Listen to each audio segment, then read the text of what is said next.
Shalom, puji Tuhan, sidang jemaat Tuhan bertemu kembali dalam renungan harian pada hari ini. Saya percaya kita semua memperoleh kasih karunia Tuhan setiap hari dalam hidup kita. Saat ini kita akan memuji Tuhan, kita katakan ku bawa korban syukur. Saat ku masuk ke hadirat-Mu, ku tersungkur dan sembah-Mu. Ku persembahkan korban syukurku yang terbaik bagimu. Ku bawa korban syukur ke tempat kudus-Mu Tuhan. Hatiku limpah dengan syukur, sebab Tuhan baik selamanya. Ku bawa korban syukur ke tempat kudus-Mu Tuhan. Hatiku limpah dengan syukur, sebab Tuhan baik. Sebab Tuhan baik. Puji Tuhan, saat ini kita mau merenungkan firman Tuhan. Mari kita membuka Alkitab kita di dalam Daniel pasal 1 ayat 8 sampai ayat yang ke-21. Saya akan membacakan bagi kita semua. Daniel berketetapan untuk tidak menajiskan dirinya dengan santapan raja dan dengan anggur yang biasa diminum raja. Dimintanyalah kepada pemimpin pegawai istana itu supaya ia tak usah menajiskan dirinya. Maka Allah mengaruniakan kepada Daniel kasih dan sayang dari pemimpin pegawai istana itu. Tetapi berkatalah pemimpin pegawai istana itu kepada Daniel, "Aku takut kalau tuanku raja yang telah menetapkan makanan dan minumanmu berpendapat bahwa kamu kelihatan kurang sehat daripada orang-orang muda lain yang sebaya dengan kamu, sehingga karena kamu akan dianggap bersalah oleh raja." Kemudian berkatalah Daniel kepada penjenang yang telah diangkat oleh pemimpin pegawai istana untuk mengawasi Daniel, Hanania, Misael dan Azaria, "Adakanlah percobaan dengan hamba-hambamu ini selama 10 hari, dan biarlah kami diberikan sayur untuk dimakan dan air untuk diminum. Sesudah itu bandingkanlah perawakan kami dengan perawakan orang-orang muda yang makan dari santapan raja. Kemudian perlakukanlah hamba-hambamu ini sesuai dengan pendapatmu." Didengarkannyalah permintaan mereka itu, lalu diadakannyalah percobaan dengan mereka selama 10 hari. Setelah lewat 10 hari, ternyata perawakan mereka lebih baik dan mereka kelihatan lebih gemuk daripada semua orang muda yang telah makan dari santapan raja. Kemudian penjenang itu selalu mengambil makanan mereka dan anggur yang harus mereka minum, lalu memberikan sayur kepada mereka.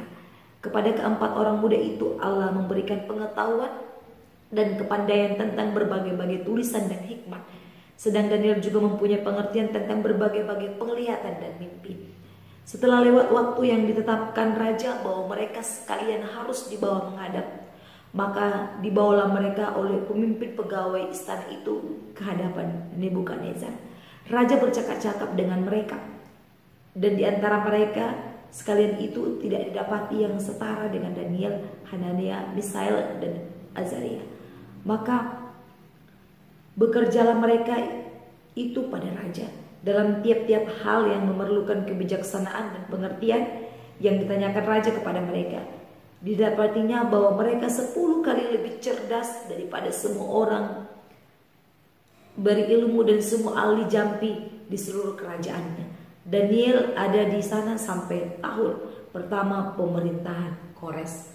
Puji Tuhan, sidang jemaat Tuhan, kita sudah membaca firman Tuhan dari Daniel pasal 1 ayat 8 sampai ayat yang ke-21.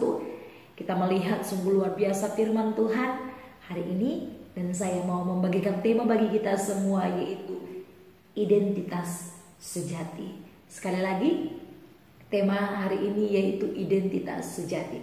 Sidang jemaat yang diberkati oleh Tuhan, berbicara tentang Daniel, saya percaya ini tidak asing bagi orang Kristen dan orang percaya kepada Tuhan. Saya percaya kita sudah sering mendengar cerita tentang Daniel, mungkin dari kita sekolah minggu sampai kita sekarang dewasa, bahkan kita sudah menjadi orang tua. Sidang jemaat Tuhan, kita tahu Daniel adalah orang yang senantiasa memiliki ilmu atau memiliki pengetahuan yang cerdas.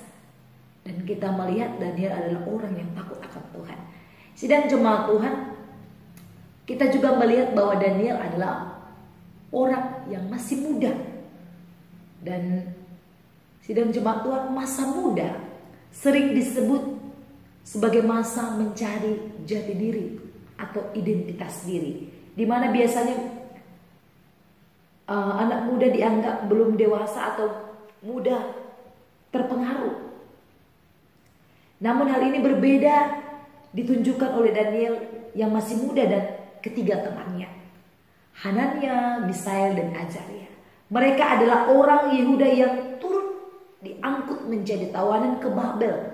Karena memiliki banyak kelebihan, mereka dipersiapkan untuk melayani Raja Babel dengan syarat dan seleksi yang sangat ketat. Selain belajar bahasa dan budaya baru, namun mereka pun memiliki intelektual yang tinggi. Sidang jemaat yang diberkati oleh Tuhan, kalau kita melihat proses dari yang sudah kita baca tadi dalam Daniel pasal 1 ayat 8 sampai ayat yang ke-21, bagaimana Daniel dan teman-temannya mereka menjaga identitas diri mereka sebagai anak Tuhan. Walaupun mereka masih muda, tetapi mereka sangat kuat dan sangat tekun dalam mengikuti Tuhan, dalam percaya kepada Tuhan dan menuruti segala perintahnya. Mengapa saya katakan demikian, Bapak Ibu serta saudara-saudara yang terkasih sidang jemaat Tuhan? Saya katakan bahwa mereka menjaga jati diri mereka, menjaga identitas mereka sebagai anak Tuhan. Kita boleh melihat di ayat 8 sampai 9 dikatakan Daniel berketetapan untuk tidak menajiskan dirinya dengan santapan raja dan dengan anggur yang biasa diminum raja. Dimintanyalah kepada pemimpin pegawai istana itu supaya ia tidak usah menajiskan dirinya. Maka Allah mengaruniakan kepada Daniel kasih dan sayang dari pemimpin pegawai istana itu. Sidang jemaat Tuhan, Daniel dikatakan berketetapan. Artinya dia memiliki prinsip untuk tidak menajiskan dirinya dengan santapan raja. Sidang jemaat Tuhan, kalau kita melihat masa muda atau anak muda sekarang, sangat mudah terpengaruh. Apalagi zaman yang sudah semakin canggih, teknologi yang sudah semakin canggih, melalui handphone, televisi atau hal-hal sebagainya, melalui aplikasi-aplikasi yang sudah ada saat ini. Kita melihat ada banyak remaja-remaja atau pemuda-pemuda yang terjerumus akan meningkatnya teknologi di zaman sekarang. Kita melihat melalui video pun ada banyak orang yang melakukan dosa, ada banyak orang melakukan kejahatan melalui Facebook, Instagram, dan lain sebagainya. Dan banyak orang yang menajiskan diri bukan karena dia langsung melakukannya, tapi ketika juga kalau kita melihat ada banyak remaja, pemuda-pemudi mungkin melihat film-film yang tidak berkenaan, yang belum layak untuk dia lihat. Dalam hal itu dia juga sudah menajiskan diri. Sidang jemaat Tuhan, tetapi kita melihat dan kita boleh belajar dari Daniel bahwa dia memiliki prinsip dia tidak akan menajiskan dirinya, sehingga Tuhan memberkati dia, sehingga Tuhan mengaruniakan dia kasih dan sayang. Dan bukan cuma itu aja, Tuhan berikan dia hikmat, Tuhan berikan dia kepandaian, Tuhan berikan dia hal-hal yang luar biasa dalam dirinya, sehingga dia boleh menjadi berkat. Sehingga dikatakan bahwa Daniel dan teman-temannya. Mereka dia 20 saya bacakan, dalam tiap-tiap hal yang memerlukan kebijaksanaan dan pengertian yang ditanyakan raja kepada mereka, didapatinya bahwa mereka 10 kali lebih cerdas daripada semua orang berilmu dan semua ahli jampi di seluruh kerajaan. Mereka katanya 10 kali lebih cerdas.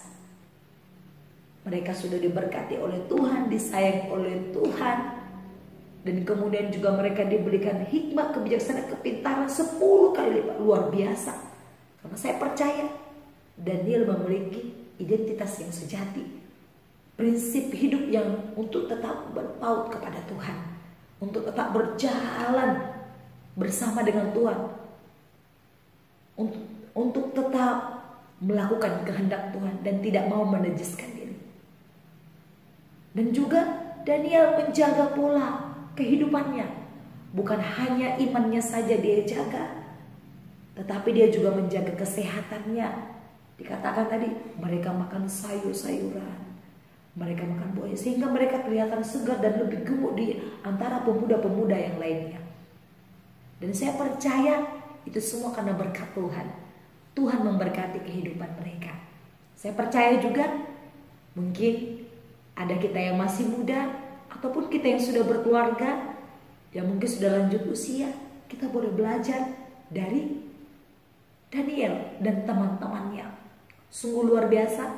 Mereka mau memiliki prinsip untuk menjaga identitas mereka sebagai anak Tuhan, sehingga mereka tidak mau terpengaruh oleh hal-hal duniawi yang ada di sekeliling mereka. Walaupun ada banyak yang membujuk mereka, tetapi mereka tetap memiliki prinsip yang baik, prinsip yang sejati, identitas yang sejati. Bukan karena identitas kita itu, bukan karena contohnya kita memiliki uang banyak, kita orang kaya, kita anak dokter, anak polisi. Bukan itu identitas yang sejati. Tetapi identitas yang sejati adalah kita berpaut kepada Tuhan, kita memiliki prinsip hidup, yaitu tetap berjalan bersama dengan Tuhan. Identitas sejati adalah kita bisa menjaga diri kita dari hal-hal duniawi ini, tidak terpengaruh oleh keindahan. Namun walaupun banyak yang menggoda kita di sekeliling kita, tetapi yang menjadi identitas kita adalah ketika kita memiliki prinsip hidup yang tetap, yaitu berjalan bersama dengan Tuhan dan taat kepada perintah Tuhan. Itu adalah identitas kita yang sejati. Maka ketika kita taat, ketika kita memiliki prinsip untuk kita tidak menajiskan diri kita, maka Tuhan akan memberkati kita. Saya percaya sidang jemaat Tuhan akan diberkati oleh Tuhan. Sampai di sini firman Tuhan, mari kita berdoa. Terima kasih Bapa, kami bersyukur kepadamu buat hari ini. Luar biasa firman-Mu mengajari kami.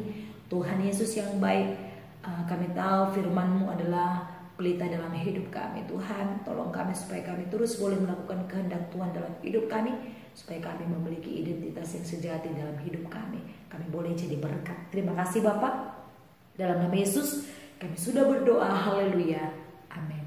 Shalom, Tuhan Yesus memberkati.